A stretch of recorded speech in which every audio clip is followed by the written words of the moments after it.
ગીર ગઢડા તાલુકાના ધોકડવા ગામે શાસ્ત્રોક્ત વિધિ મુજબ હોલિકા દહનનો પવિત્ર કાર્યક્રમ ભવ્ય રીતે યોજાયો હતો. હોલી ટીંબે આવેલા અન્નપૂર્ણા આશ્રમ ખાતે આશ્રમના મહંત શ્રી ગણેશપુરી બાપુ દ્વારા વૈદિક મંત્રોચ્ચાર સાથે સાંસ્કૃતિક પૂજા અર્ચના કરી પરંપરાગત રીતે હોલિકા દહન પ્રાગટ્ય કરવામાં આવ્યું હતું.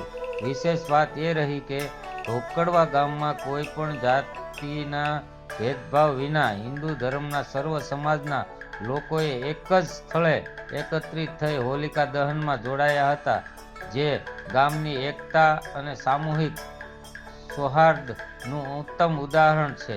કાર્યક્રમ દરમિયાન ધોકડવા ગામના સરપંચ, ગામના આગેવાનો તેમજ મોટી સંખ્યામાં ગ્રામજનોએ હાજરી આપી હોલિકા દહનના દર્શન કરી ધન્યતા અનુભવી હતી. સવારથી જ ગામના યુવાનો દ્વારા હોલિકા દહન માટે આગવું આયોજન કરવામાં આવ્યું હતું. યુવાનોની મહેનતથી લાકડા, ચાણા અને શ્રીફળ એકત્રિત કરી કાર્યક્રમને સફળ બનાવવામાં આવ્યો હતો.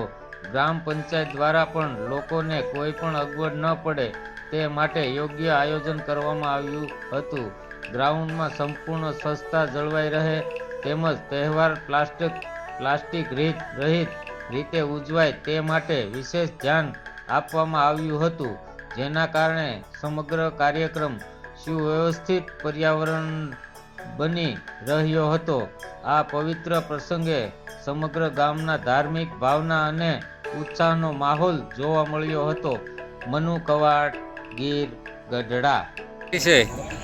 મારું નામ કિશોરભાઈ કાંતિલાલ દવે, ધોકડવા મારું ગામ. આજે ધોકડવા ગામની અંદર હોલિકા ઉત્સવની શરૂઆત થઈ ગઈ છે. હોલિકા દહન થઈ ગયું છે. પૂજ્ય ગણેશપુરી બાપુના હસ્તે 8 વાગે બાપુના આદેશ પ્રમાણે હોલિકા પ્રાગટ્ય કર્યું છે. ધીમે ધીમે ગામમાંથી માણસો ખૂબ જ આનંદ અને ઉત્સાહથી આવવાની તૈયારી થઈ રહી છે.